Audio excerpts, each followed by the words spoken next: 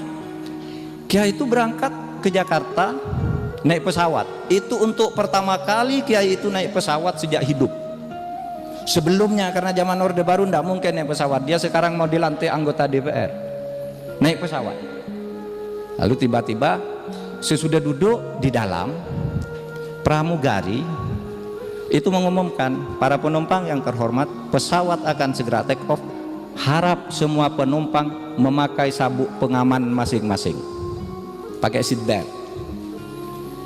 Semua pakai, yang kiai ini tidak pakai.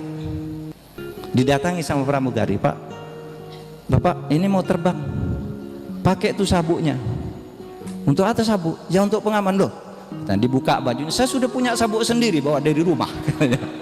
Jadi tunjukkan sabuknya yang besar itu, nih saya sudah bawa sabuk sendiri katanya.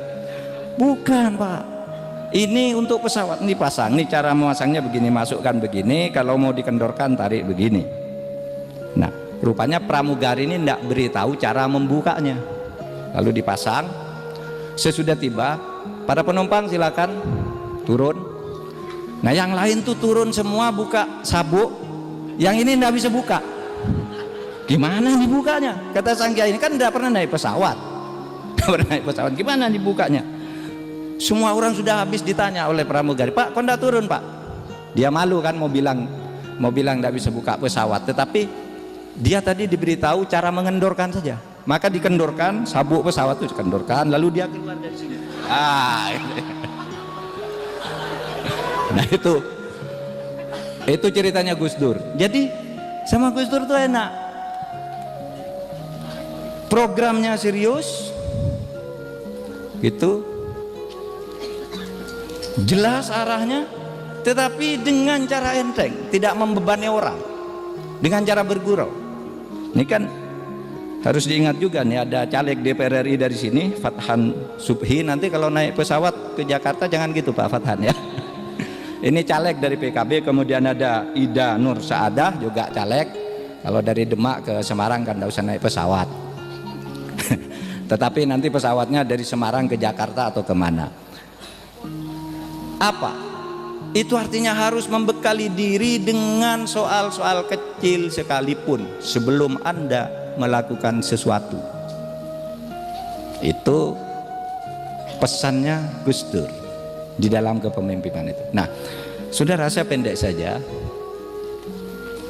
Yang paling berkesan bagi saya, saudara, ketika Gus Dur itu akan jatuh sebagai presiden, lalu kami ini teman-teman dekatnya bersepakat, ya, bersepakat.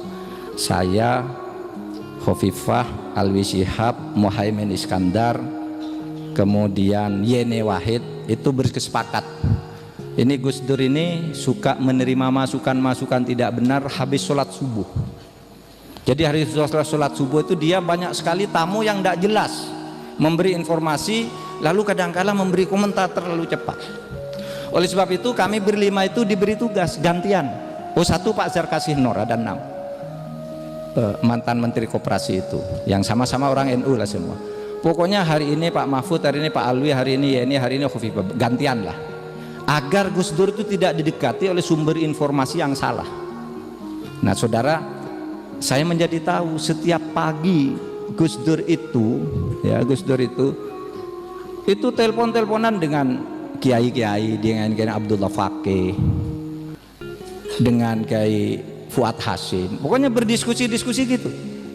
Jadi hubungannya dengan kiai itu lancar gitu. Tetapi juga Gus Dur itu di istana itu ramai dengan sholawat kayak gini. Cucunya melahirkan sholawat, subuh-subuh itu kalau sedang berdendang sendiri dia baca sholawat kayak gini tadi, kayak yang dibacakan tadi. Bahkan di mobil pun beliau baca sholawat. Sampai saya berdiskusi dengan Gus Dur tentang sholawat itu. Pak Mahfud katanya, tahu enggak itu sholawat itu? Itu sholawat itu untuk membangun semangat, untuk membangun semangat juang seperti yang dilakukan oleh Nabi. Oleh sebab itu perbanyaklah baca sholawat, karena sholawat itu mengingatkan Anda kepada Nabi, dan Allah juga akan memberi sentuhan-sentuhan agar Anda selamat. Bacalah sholawat yang banyak. Nah itu maka Gus Dur itu suka baca sholawat. Saya punya rekaman sholawat dengan Gus Dur, karena pada waktu itu Gus Dur sholawatnya mau didengarkan gitu, lalu Gus Dur bilang, saya tidak biasa rekaman pakai musik, kata Gus Dur. Lalu ya Pak Mahfud ikut nyanyi, nanti kalau Pak Mahfud bisa saya akan coba. Akhirnya saya rekaman duluan, yang saya pakai Ya Sayyidi itu kan gampang itu, Ya Sayyidi Ya Rasulullah Ya man lahul jah indallah innal musiina qad ja'u dzambi astaghfirullah. Loh kalau cuma gitu saya bisa, kata Gus Dur. Nah, iya nyanyi Gus. Lalu Gus Dur pakai lagu sholawat Badar. Apa ini sholawat Badar? Nah, saya ceritakan dulu sebelum itu. Saudara, sholawat itu memang sudah menjadi cara orang mengekspresikan kecintaan kepada Nabi untuk mengikuti langkah beliau. Dan sholawat itu biasanya sangat menyentuh. Misalnya kalau saudara sholawat tarhib, sholawat tarhim yang sering kita dengar itu ciptaan Mahmud Al-Husari, dekan Fakultas Ilmu Al-Quran di Universitas Al-Azhar tahun 50-an. Tahun 53 dia ke sini lewat Solo, dibajak oleh recorder, pencetak kaset, pabrik kaset rekaman Lokananta di Solo itu dibajak dia karena di sana terkenal bikin sholawat. Lalu disitulah dia direkam pertama kali sholawat tarhim yang sampai sekarang dihafal oleh orang Indonesia. Itu apa? Sholawat tarhim. Assalatu wassalamu alaik ya imam al-mujahidin ya Rasulullah, dan seterusnya. Itu selalu kita dengar. Jadi sholawat tuh rasa, wahai sholawat dan salam bagimu wahai Rasul, wahai pemimpin pejuang-pejuang agung. Coba, indah sekali. Apalagi ketika sampai ke refrennya, indah sekali. Apalagi ketika sampai ke refrennya, wa taqaddamta bis sholati fa sholla kullu man fis sama wa antal imam. Muhammad, ketika engkau mi'raj, kamu memulai sholat, wa taqaddamta bis sholat fa sholla kullu man fis sama, seluruh penghuni langit dan bumi alam semesta ikut bersolat. Fasolla kullu man fis sama wa antal imam, dan alangkah indahnya engkau ternyata menjadi imam dari gerakan alam semesta ini. Itu pujian kecintaan kepada Rasul. Atau saudara tahu sholawat burdah yang tadi juga dibacakan? Sholawat burdah itu adalah karya Al-Busiri. Al-Busiri ini seorang penyair muslim yang lumpuh, kakinya lumpuh, sehingga setiap hari, karena tidak bisa pergi, tiap hari nulis syair dalam bahasa Arab, dan puji-pujian terhadap Nabi ditulis terus di dalam syairnya itu. Sehingga pada suatu saat beliau bermimpi bertemu Nabi. Ketika sedang nulis, Nabi melambai begitu. Lalu Al-Busiri ini lari, wahai Nabi, alangkah bahagia engkau bisa datang kepadaku. Dia lari-lari lalu terbangun. Ketika terbangun itu lumpuhnya sudah sembuh. Yang sembuh lumpuhnya itu bukan mimpi, sungguhan sembuh sesudah itu. Ketika dia melihat Nabi melambai-lambaikan burdah, selendang, Nabi, alangkah bahagia saya bisa bertemu engkau datang kepadaku. Al-Busiri lari, ngejar, kemudian terbangun. Nabi tidak ada, tapi dia bisa berjalan. Sesudah itu dia menulis sholawat burdah yang sangat terkenal itu, yang di Indonesia banyak dihafal di pesantren-pesantren. Ingat sholawat burdah? Maulaya sholli wa sallim daiman abada ala habibika khairil khalqi kullihim. Abdurrahman Wahid atau yang akrab disapa Gus Dur lahir pada 7 September 1940 di Jombang, sebuah kota pesantren yang kelak menjadi medan intelektual pertamanya. Gus Dur lahir bukan dari keluarga biasa. Ia lahir dari darah yang mengalirkan semangat perlawanan terhadap ketidakadilan, penjajahan, dan kebodohan. Ia merupakan cucu dari Hadratus Syekh Kiai Haji Hasyim Asy'ari, pendiri Nahdlatul Ulama, sekaligus putra dari Kiai Haji Wahid Hasyim, Menteri Agama pertama Republik Indonesia. Di tangannya seolah satu menggenggam Al-Quran dan yang lain merangkul Republik. Ayahnya adalah seorang tokoh nasionalis religius yang dipercaya oleh Soekarno untuk membangun fondasi hubungan antara negara dan agama. Sementara itu, ibunya, Nyai Hajah Soleha, adalah perempuan tangguh yang membesarkan Gus Dur dengan tempaan disiplin dan ilmu. Sejak kecil Gus Dur tidak hanya diisi dengan hafalan kitab kuning, tetapi juga dengan diskusi tentang kemanusiaan, seni, dan dunia di luar pesantren. Rumahnya lebih dari sekadar rumah ulama, melainkan sebuah ruang dialog yang terbuka lintas zaman. Gus Dur pernah belajar di pesantren Tegal Rejo dan Krapyak, lalu melanjutkan ke Mesir pada tahun 1964 di Universitas Al-Azhar. Ia kemudian hijrah ke Irak dan sempat berencana melanjutkan studi ke Belanda di Universitas Leiden. Namun rencana itu terhambat oleh biaya dan masalah administrasi. Keterbatasan itu justru membuat Gus Dur menjadi manusia langka. Ia memiliki kedalaman Islam klasik sekaligus ketajaman pemikiran modern tanpa harus terikat oleh selembar ijazah. Sekembalinya ke Indonesia, Gus Dur membawa segudang gagasan baru yang ia tuangkan melalui pena. Tulisannya di berbagai media seperti Kompas, Tempo, dan Prisma dikenal tajam sekaligus satir. Bahkan seringkali membuat para penguasa merasa tidak nyaman. Namun, ia juga dikenal dekat dengan para seniman dan budayawan. Ia menjalin persahabatan dengan tokoh-tokoh seperti Romo Mangun, Gonawan Muhammad, hingga para tokoh Tionghoa. Pada tahun 1984, arus besar sejarah membawanya ke pucuk pimpinan Nahdlatul Ulama. Organisasi Islam terbesar di Indonesia ini baru saja mengambil keputusan besar untuk kembali ke kitab, yaitu melepaskan diri dari politik praktis. Dan Gus Dur adalah arsitek di balik ideologi ini. Di bawah kepemimpinannya, NU bukan lagi kendaraan politik, NU menjadi penjaga moral bangsa. Dari podium-podium kecil di pelosok desa, Gus Dur menyebarkan pemikiran Islam yang inklusif, ramah, dan toleran. Namun, semakin sering ia bicara soal keadilan, semakin banyak pula musuh yang diam-diam menyimpan dendam.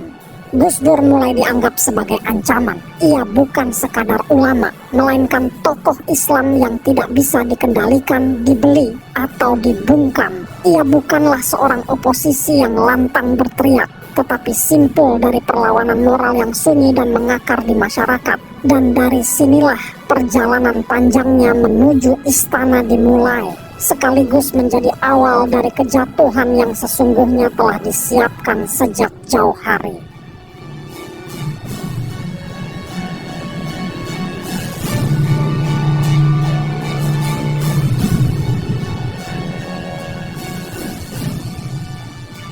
Ketika keretakan Orde Baru mulai terlihat, banyak tokoh muncul dan saling berebut panggung sebagai penyelamat. Sebagian datang dengan teriakan revolusi, sebagian lain menjanjikan demokrasi instan.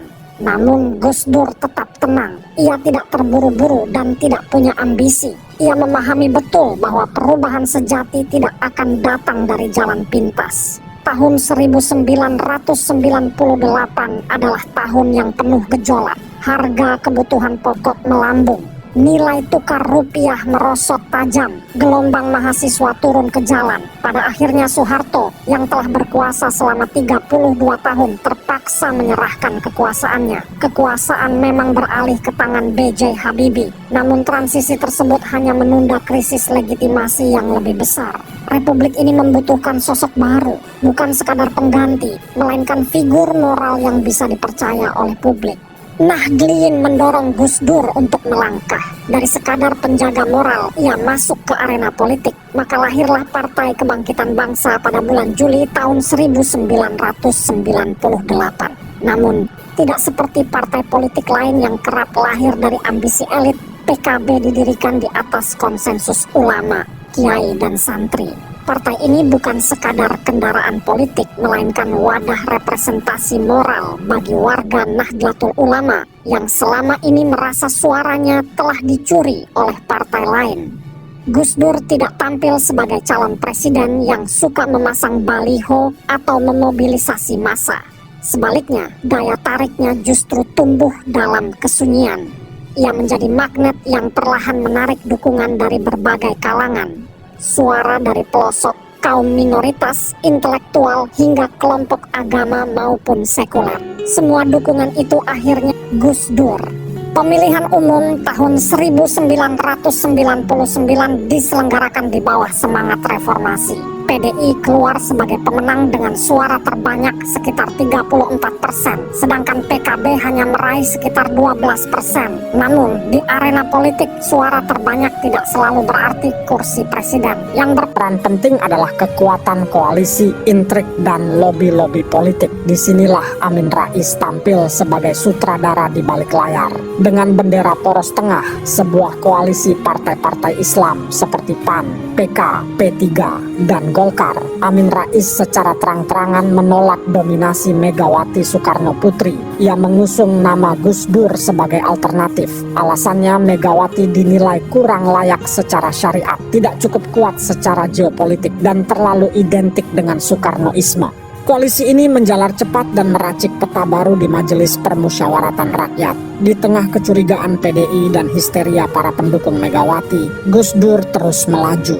Hingga pada tanggal 20 Oktober tahun 1999, MPR secara resmi memilih Gus Dur sebagai Presiden Republik Indonesia keempat. Sementara itu, Megawati yang unggul secara elektoral harus puas menjadi wakil presiden. Di luar gedung, massa PDI Perjuangan menangis dan marah. Namun sejarah Indonesia menuliskan babak baru.